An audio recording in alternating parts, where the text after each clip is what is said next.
Okay. Yeah. We are talking about something just before the agriculture revolution. That means now last time we talked about how we humans started domesticating animals, which is much earlier than domesticating plants. But in between that time, people is already forming little societies, little townships. So we are looking at that today.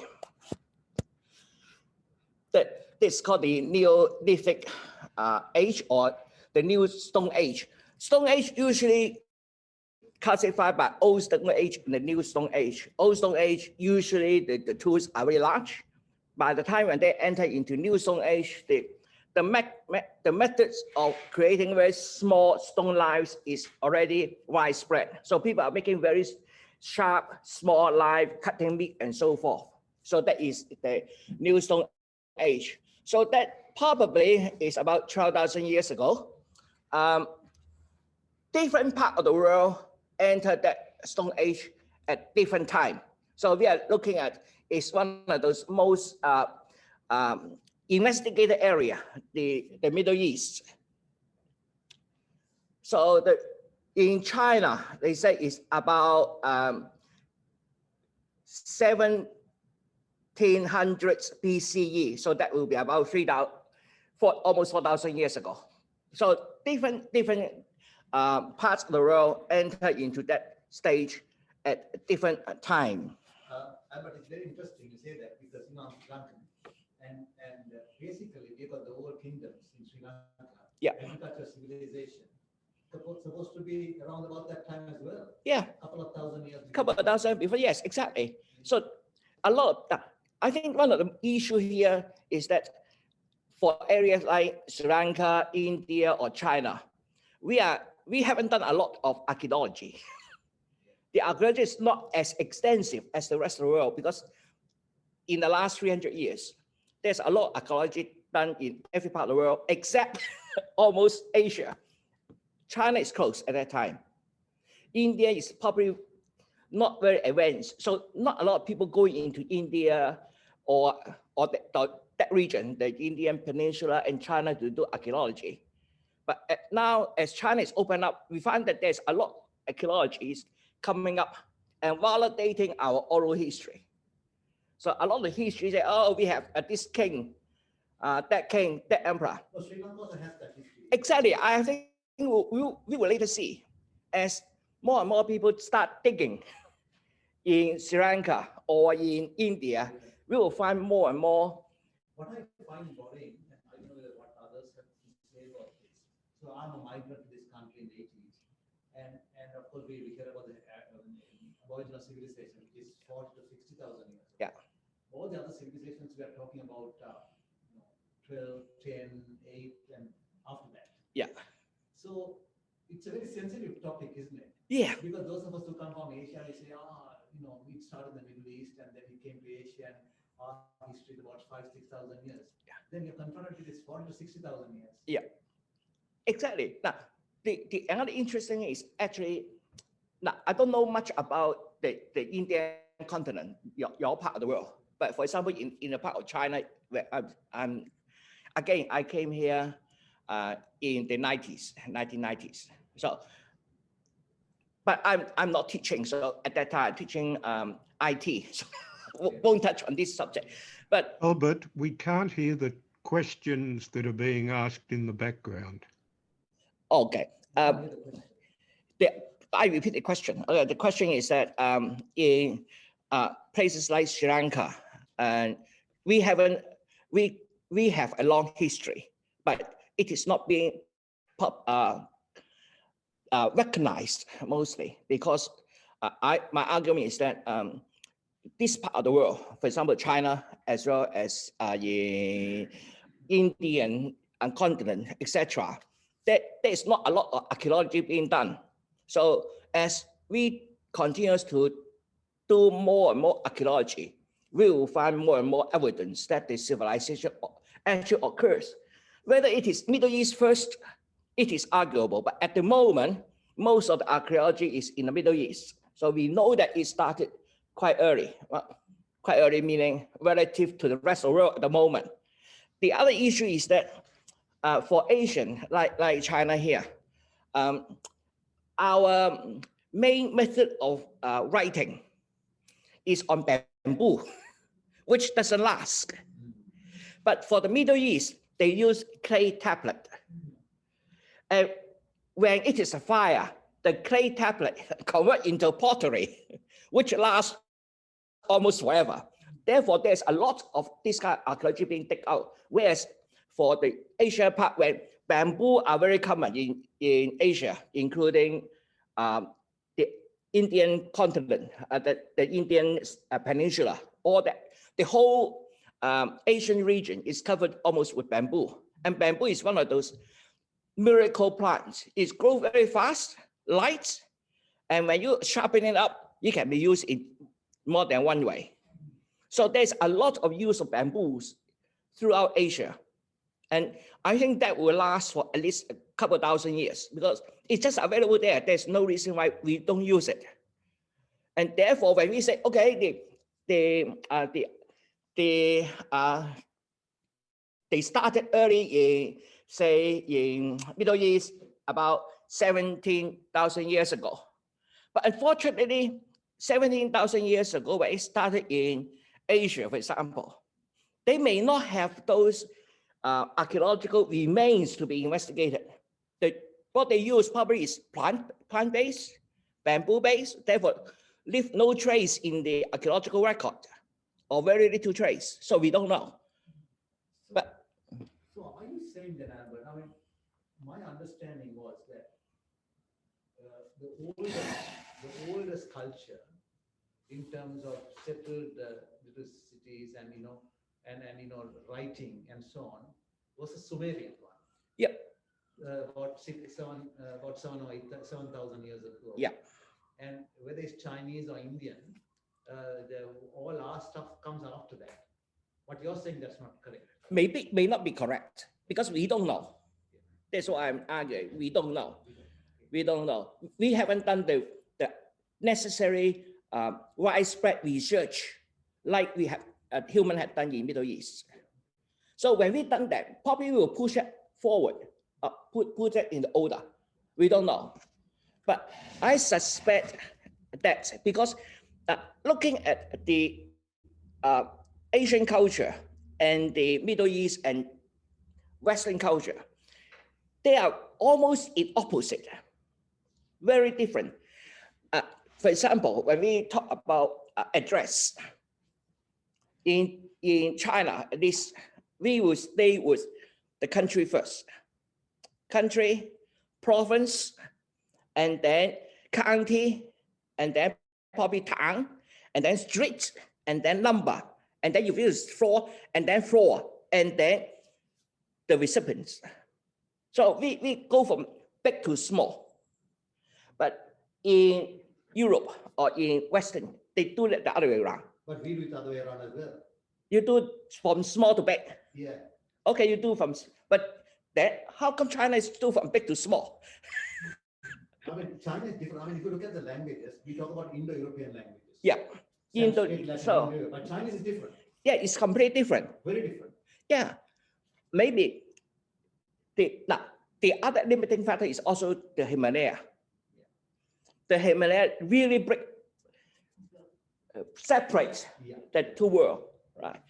So once they move over them, then they develop on the other side of Himalaya, and whereas on the other side of Himalaya, they develop different things. That is very interesting. But I always think that India will be more in the middle. So Albert, are you saying, I mean, my understanding was when people moved out of Africa 60 to 80,000 years ago, they initially went to the Middle East and scattered from there. So you're saying it may not be so? That will be true. They will go to Middle East first. So before China? Yeah, before China, most likely. Because Chinese people is also from Africa. Everybody from Africa, yeah. Yeah, everybody from Africa. So there was a archaeological argument that Chinese was descendant of the Homo erectus. But is proven wrong. No way. So Chinese also come from Africa, and probably after they reach Middle East, probably they will go through, say, along the sea coast, around probably at the Malaysian Peninsula, and then up there go. Probably, we don't know. And then, yes. Sorry, I was going to say, if you're talking about the Middle East and Africa, don't forget that part of the Middle East is Africa. Yeah. Egypt is Africa. Yeah. The thing about the Middle East, and the reason that the Middle East is so important in human history, is that it sees the coming together of three continents: Africa, Asia, and Europe. Yep. And even to this very day, we have a clash of histories because of the three continents. Yeah, you are actually correct. Yes, but we are talking about a lot of things we don't know. We are speculating. We have very limited evidence, but from that limited evidence, we try to speculate. But taking that point that gentleman made. Yeah, Albert. There's Albert Asset. Yeah. Yeah. He's in the class now. Yes. Hey, Albert Asset, you are very well known here. Almost everybody knows you. But the point Albert is making, then can I just clarify further? The way I understand it, humans as we know it began in East Africa. East Africa, correct? East Africa, and you touched on that as well. Yeah. So East Africa. Yeah. So then so Egypt is not Africa, but East Africa then. Yeah. Stop there. Is that in Ethiopia? No, It is separated by the Red Sea. There's a strip of sea. So there's two narrow bridges to go over to Middle East. So the Africa is like that, isn't it? On top there's a Mediterranean Sea, and then there's a long strip. Is that called Red Sea? And some kind of, there's a gap, water gap there. Yeah. But people should be able to go over to there quite easily. Just a point of clarification, Albert, you are at U3A Nunawading, are you? Yes. And how many people have you got there? 1, 2, 3, 4, including me, 5. Oh, hello, everybody. Yeah. And there's another 3 on Zoom, so including you, Albert. Yeah. That one you can see. You answered the lady's question. Yeah. She's asking, would Tanzania be the area? Sorry. It's too in the middle. It's closer up where the Red Sea, Ethiopia. Yeah. Ethiopia. Yeah. So I thought that where it began, they think it's somewhere in Tanzania. No. That is we covered last year. Okay. The human get a lot of energy to support our large brain by cooking, but that evolution takes thousands of years. You can't expect 1 or 2 generations your brain suddenly go that big.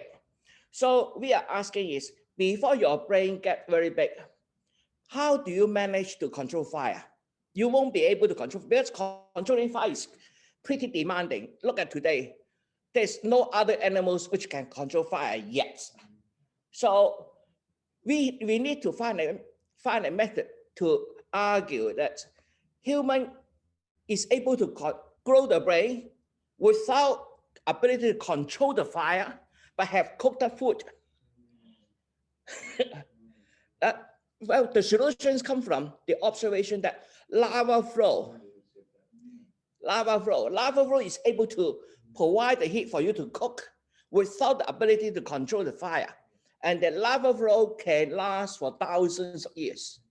That area I'm talking about is volcanic, very volcanic. Very volcanic, exactly. And that's the area where we human originate, because at that time it is volcanic, it has lava flow, and therefore whatever animal, the Homo, whatever species there, is able to make use of the lava to heat up food and therefore able to grow our energy for the brain. And eventually our brain get bigger and bigger. And then obviously we probably need to move away when we can control fire because the lava dies. Then you will give us a incentive to move away because you are finding less and less heating source. You have to depend on yourself to make fire. When you can make fire, then you can go anywhere with the fire, with the ability. And then humans started spreading to the rest of the world. So I think that lady is saying that Ethiopia, you're saying it's Ethiopia. Yeah, around that region. Ethiopia. Yeah. It is very volcanic even right now. Yeah. And that also changes the global climate as well. Because now, obviously, Africans should be very green. But now in that top part is almost desert. Yeah. Why? It's because of that ridges. Volcanic activity push up the ridges. And the ridges will stop the moisture at the top, and then beyond that is almost dry. All the moisture coming from Indian Ocean flowing into Africa, then rises up the hills. Once it passes the hills, it cool down, rain dropped, and there's no more rain on that side. So there's a large desert area over there. Manifestos all that too. You know, the Persian Spring and the- Yeah, the same thing to China, the Himalayas. Okay, in the Indian Peninsula, it is very wet. But once over it, Tibet, Xinjiang is all dry because all the moisture fall on that side of the mountain. So there's not much moisture left over. So that is geology. Geology really impact on our human history. Really impact on human history. Okay, so I like that. I like discussion, okay? My presentation is only a trigger. I really enjoy discussion. So feel free to ask questions and feel free to discuss. We can disagree, okay? So it's Albert. We have Albert here is a good thing because he has a lot of opinion, isn't it, Albert? he's a historian. I enjoy this class. Yeah. Okay. You can always shut me up, Albert. No, we you know how to run the class. I know, and I appreciate it. Okay. And my, as others will tell you, when my classes, I also encourage feedback. We're similar in that respect as well as name. Yeah, I think that's the whole point. We are not Yep. exactly school here. We are all senior adults. Okay, so what we're seeing here is a temperature versus age. 0 is present, and then on the other side is 20,000 years. So we see that at around 11 to 12,000 years ago, the Earth's climate changed quite a bit. There is a so-called younger dryas. That time, the temperature dropped. Now, typically, when temperature drops, the air moisture drops because more condensation on the two poles. So the overall moisture level drops, as well as the ocean temperature also drops. That means less evaporation. So it is a drying region, drying period. As the temperature warms up, then we will have floods, obviously, because you will see a lot of during temperature drops, mountains top will be covered by ice. As temperature warms up, the ice will melt, and therefore there will be a lot of water flushing down. And so almost in every culture, we have the story of flooding. Same in the Christian Bibles, flooding. Same in China history, flooding. I don't know whether, yeah, same there. Because at that time, at our beginning of our civilized, beginning to start having a big brain, there is a huge flood, changes from dry to wet, and that change to dry and wet will cause flooding almost everywhere. So that will be left as an oral history throughout human civilization. So that can be explained by the temperature. Now, and what we are talking about is this pottery period around that time. Now, at that time, by then, people should be able to control fire pretty well. Having control fire, another easy observation is that you have some mud in the fire. After fire, it will become very hard, solid. Therefore, I think that will quite easy to draw the conclusion that if I make something from the mud, put in the fire, will it harden for something else? Because carrying water is one big issue. You can make a water carrying pottery that will improve the life by a very significant margin. So there comes the pottery period. Pottery, again, is almost driven by temperature change. People started to have to adapt to new climate. So adaptation drive changes. You need to, the old method doesn't work anymore. You have to find out new method to find food, etc. So that is a period of change. And of course, we have other co-events as well. Albert, talking about climate change, we may have discussed this last year, but not in this time. But going from traveling on all fours to bipedalism, that's also due to climate change, isn't it? Probably, yes. Is it because of the grass, the tall grass, and yeah, and then they can stand up and look further and so forth, and then we probably that's also drive the what's that animal with a very long leg, giraffe. So yes, it's driven by cover. Another being dry, being chased after the monkeys need to go to the trees. So all the monkeys started climbing because of that. The change of climate in actually it's occurred much earlier. It's occurred about 3 million years ago, when we have Homo erectus and so forth. So the bipedalism is even earlier. so you're saying monkeys started climbing trees because of this climate? Yeah, part of the reason, because there is not too many species climbing trees actually. Is that compared with the other animals running on ground? Not too many animals actually climb trees. We have the monkey part, and then a few like our koala and so forth and pandas. Not much animal climbing trees. But anyway, we are looking at this pottery period. You'd also have to include platypi climb trees. Yeah. Okay. The first we are talking about is the hunter-gatherer group. I don't know how to pronounce. Anyone? How to pronounce this word? Natufian hunter-gatherers. Okay. This is in the Middle East. Albert, you may recognize all the names, addresses. Is that somewhere in Middle East? Yes, should be. Yes, I didn't have the larger picture of. Absolutely, the Middle East. Yeah. Yeah, the names are like Middle East names. Yeah.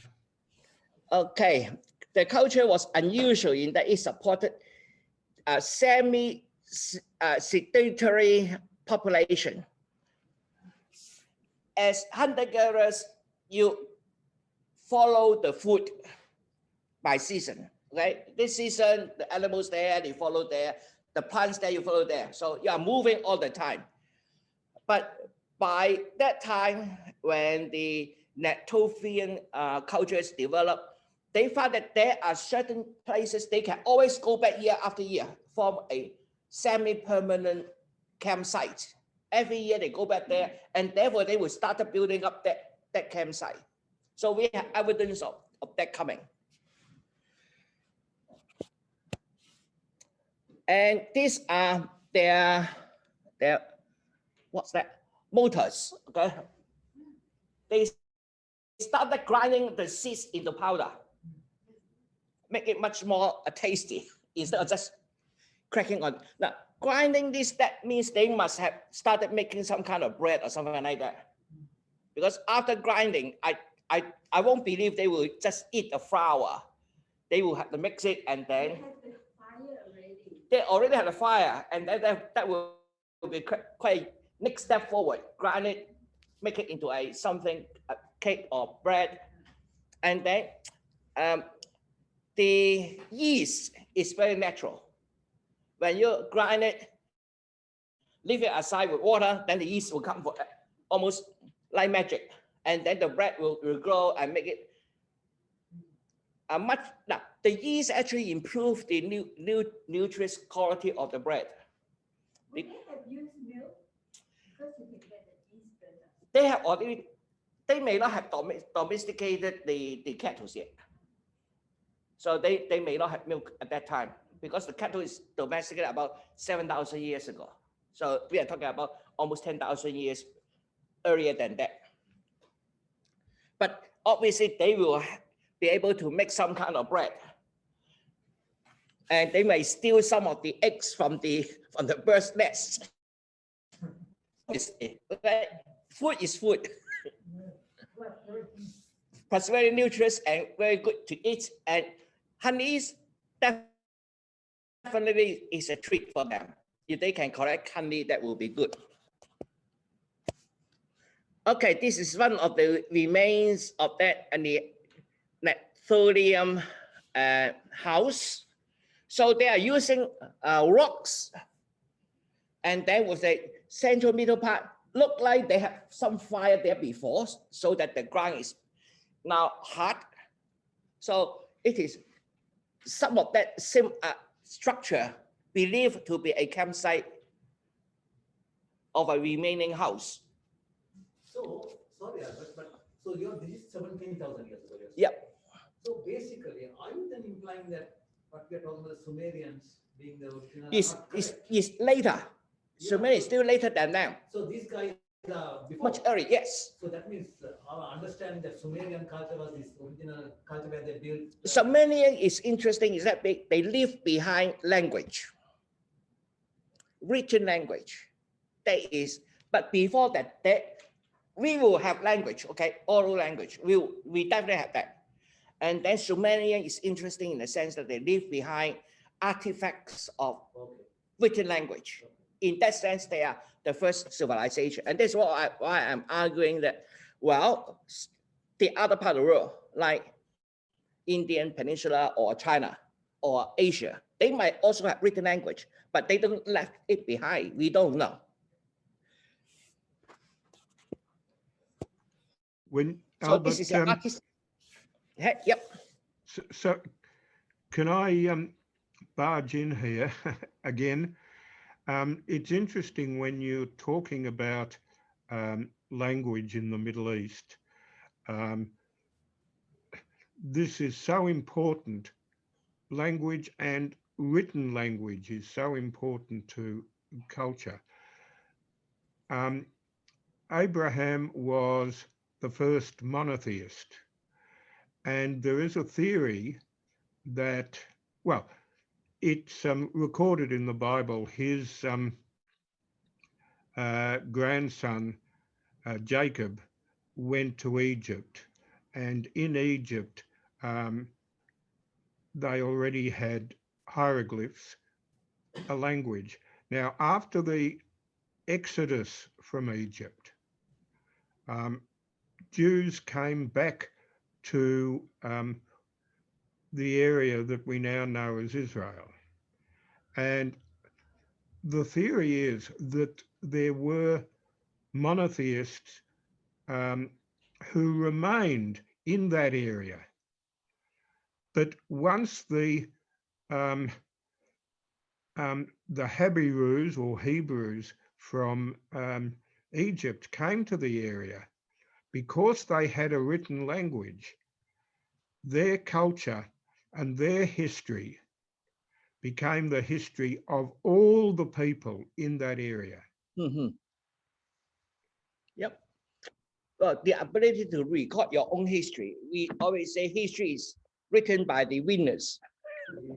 But you know what Albert is saying, Isaac there. I don't know if that's correct. I thought Pharaoh Akhenaten was the first monotheist. Of course, they worship the sun, but possibly the first monotheist, not Abraham. I don't get into that kind of knowledge, so I don't know. I missed that. Albert, I was saying, I thought that Pharaoh Akhenaten was the first monotheist, but only thing, he didn't worship God in spirit, he worshipped the sun. Those of the three Abrahamic faiths would always argue that Abraham was the first monotheist. Yeah, it's from the Abrahamic faith, but we have different faiths all around the world. Oh, yes, of course. And they believe in different things. But for Judaism, Christianity, and Islam, Abraham was the first monotheist. Yeah. I don't argue with that with you. Later on, when we have a talk about religion, we can come back to that. Obviously, we'll touch on religion as well because that is a very important part of our human history. So we will. Okay. The screen is I think it's a recreation by some of the archaeologists trying to understand how they would have lived in that time, what kind of camp they made, and what kind of structure they use. Typically, there will be branches. Branches can be picked up or chopped down by the axe, the stone axe, and then just tie up at the top. I think by that time, people should be able to make strings from plant materials. And the covering in this case is animal skin, but probably they can cover it with other leaves, branches, and so forth. And I read somewhere that type of structure is very warm. yeah, that kind of structure is pretty warm. Actually, hot air rises. So if the top is closed, it is very warm. But if you want to let the air go out, then it will cool. So it's very easy to construct. Nowadays, the easiest way to construct a tent like that is use cling wraps, plastic wraps. You get a large roll of wraps, put some stick down, just go around wrapping it, and then cut a hole. Then you have a. But this type of structure is a Red Indians who had it, isn't it? Native American. Everywhere, because that is the simple structure. Think about that, it's very simple, isn't it? But I was about to say Native American came from China anyway. Anyway, I think that kind of structure is too simple. Almost every culture will make something like that. It's just maybe a little bit different. Like, as they evolve, they will adapt to the weather. So, for example, in the Eskimos, they have the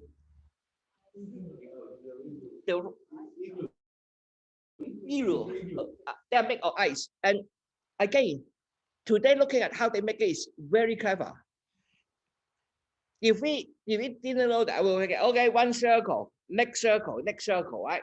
No, they don't do it like that. They do it on an incline. Slowly roll up. It's a spiral. It's not a circle. So the top piece fill it in, and then the whole thing is very strong, very clever.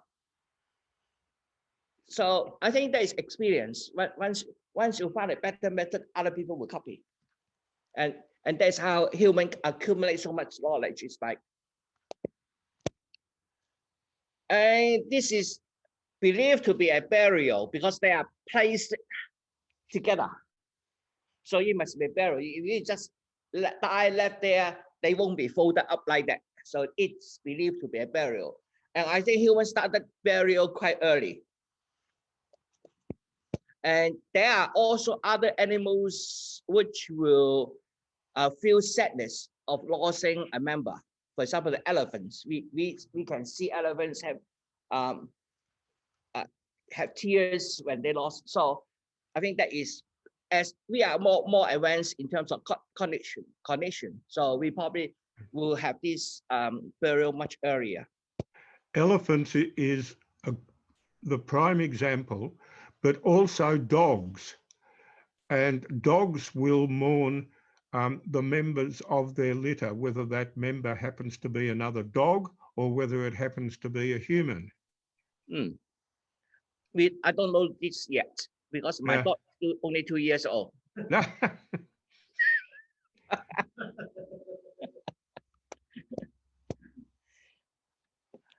Okay, they divide it into ABC. So the pottery period, pre-pottery period, etc.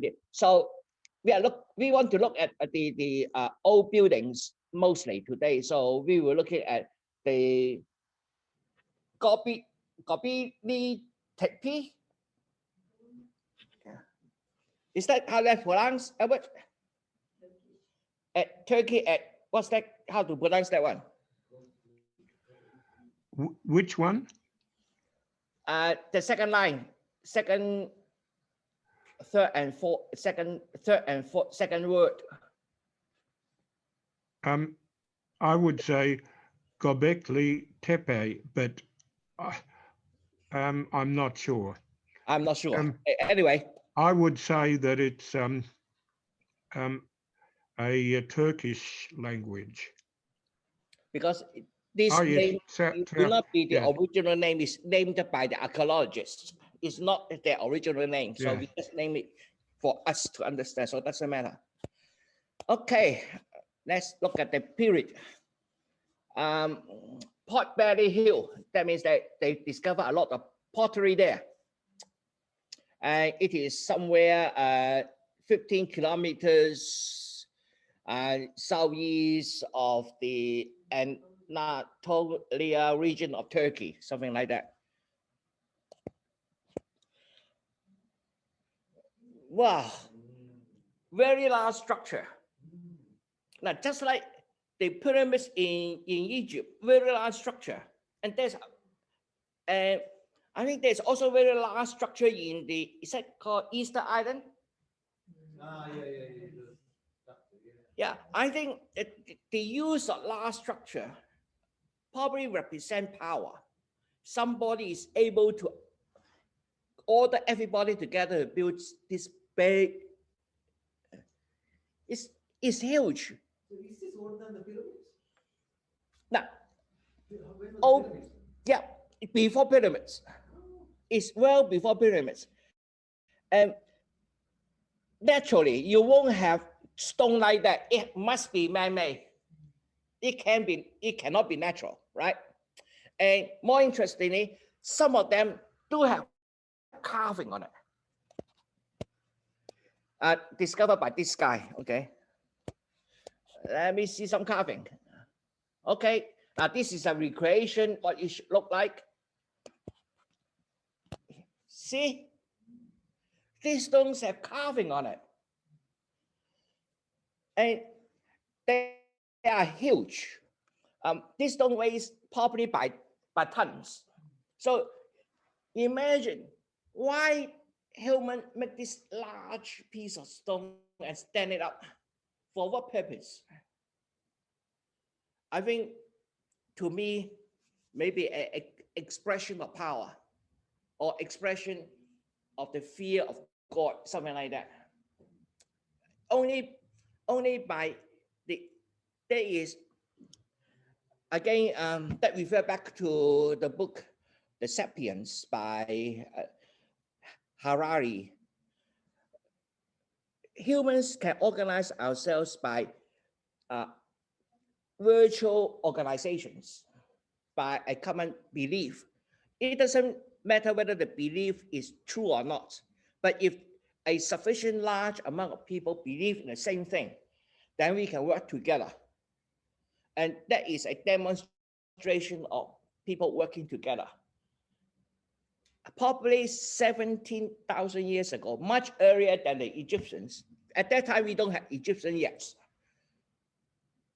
So very interesting. The data giving us go way back before what we understand civilizations at that time.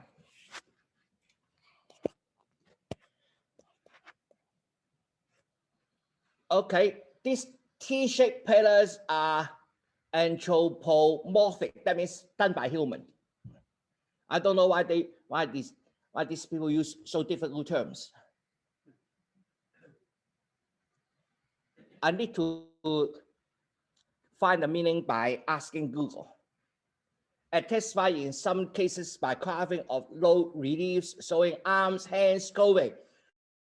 The artistic repertoire also includes numerous stone statues and figurines of animals, humans, etc., etc. At that time, probably the human got a lot of time in hand. They probably have a secure food source. And after finding food, eating it, there's so much time left. And then they start doing all kinds of artwork.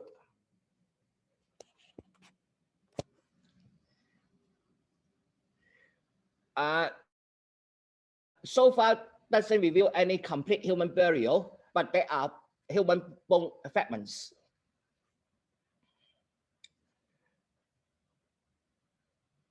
And there are partially modified human skulls. Okay, so how that look like? Okay, they're placed together, they are modified. And you will chip away the other things. They have, again, that hole cannot be natural. A very circular hole on the top of the.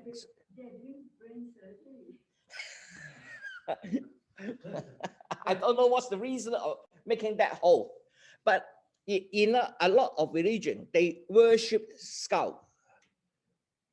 Human skull, they worship human skull. Probably there's another demonstration of fear of God or power.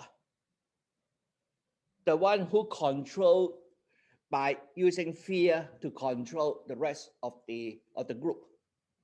So by worshiping skull, that is a fear of death. Worshiping the fear of death, that means, I think it's ruling by fear. Very primitive method, still valid today in politics.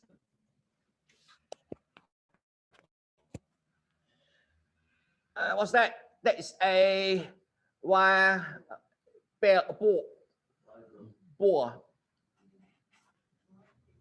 So that is 9,000 before current era. So that will be 11,000 years ago.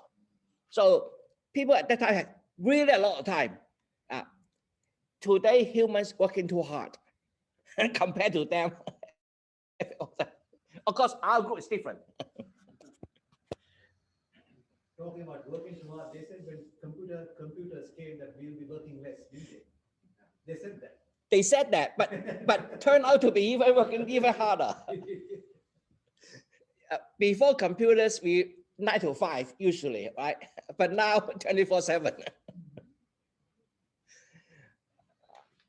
Okay, there's another carving. So 11,000 years ago, and the artistic expression is very good already. And how they cast, how they do that? Remember, at that time we don't have any metal tools. Not bronze haven't invented yet. There's no bronze, no iron, no steel. They carve it using stone on stone. Okay. Now, question to you: what about the Aboriginal carvings? They are supposed to be 40 to 50,000 years old. But that one is 11,000 years ago. So yeah, but Aboriginal carving, they are saying it's 40,000 years. Probably earlier. But are they carvings or are they just painting? Now we have cave painting at 40,000 years ago. That's here in Australia. In Australia, in Indonesia, okay, we have cave painting, but whether we have carving, we don't know. But probably will now these are big carving, so probably human will start with smaller carvings on smaller objects, and then eventually now carving this means the one who did it has a tremendous control of how he wants to carve. It's not random, it's very controlled. Deep, shallow, etc. So it has a lot of experience before they can do that. The amount of experience represented here is huge. And the other thing is how they can cut that rocks into square like that is also very interesting. How can you do that? Now, I remember one of the stories in China is around 2,000 years ago when Chinese started to build their canals. How you break through a mountain to carve a canal. At that time, the solution was use fire, heat up the stone, and then pour cold water on it to make it crack. At that time, we had no explosive. And cracking open big pieces of stone was using fire and water. A heat, expand, cold, compress. So how they do that, we don't know. We need to investigate how they can cut that large piece of stone and then move them and make them stand up. It's really challenging, even in today. Without machine, how they do that is pretty amazing. Another pillar. Okay, then go into the second period. And this one is about 10,000 years ago. 10,000, yes, about 10,000 years ago. And we have found an area with 3,000 inhabitants. Hunter-gatherers won't be able to move in 3,000 group size. It will be very difficult for 3,000 people to go to the same place to find sufficient food. I would think hunter-gatherers at most 50, 40 people, maybe 100 people. That will be the optimum size of a hunter-gatherer group. But we are talking about 3,000 inhabitants in the same area. So they must have come from different parts of the country and go there. And why they will all come to a single place? For what? For trading, for worship, or for something else.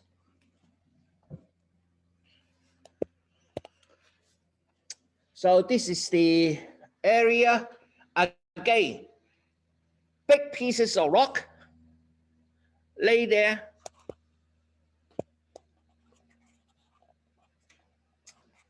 Again, Albert, going back to that last photo, do you know the meaning of the word tell? No. What that mean? Tell means archaeological dig. And of course, even to this day, there are many towns. Tell is a word in both Arabic and Hebrew. And there are many towns in the Middle East with the name Tel in them. The most famous, of course, being Tel Aviv. Ah. That's the archaeological dig of Aviv. Okay, so that is the archaeological site. Yes. Tel Aviv is also an archaeological site. Yeah. Thank you, Albert. It's always good to have you here. Okay, there's another one. Now, the ability to build this is extraordinary. Not easy to build something like this. Of course, this is an artistic rendering, but if this is a true building, then it is amazing. Oh, when was that? 8,000 years ago. 8 to 10,000 years ago.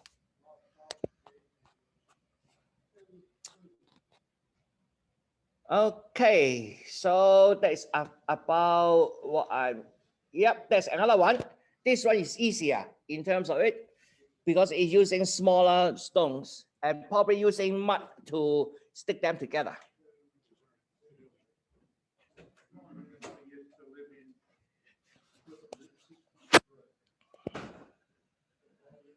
And again, there is an area which has been hardened, so that is probably is the heating area. Human-like stone.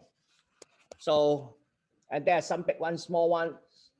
And there is also another artistic expression of how that will look like. With the roof like that, they probably is used for drying. The same happens in rural China as well. A lot of rural Chinese house has a flat roof for drying produce.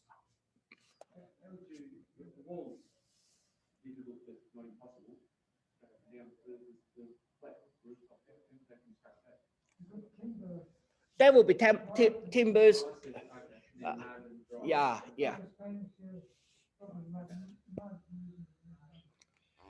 And these are some of the carvings. Okay, this is the last page. So these are the time we are talking about. Okay, from about 11,000 years to about 8,000 years, with different at different places with different archaeological sites and so forth. So by about 10,000 years ago, humans already pretty advanced in terms of construction. They are able to make big stone pillars standing up and make rooftops and so forth.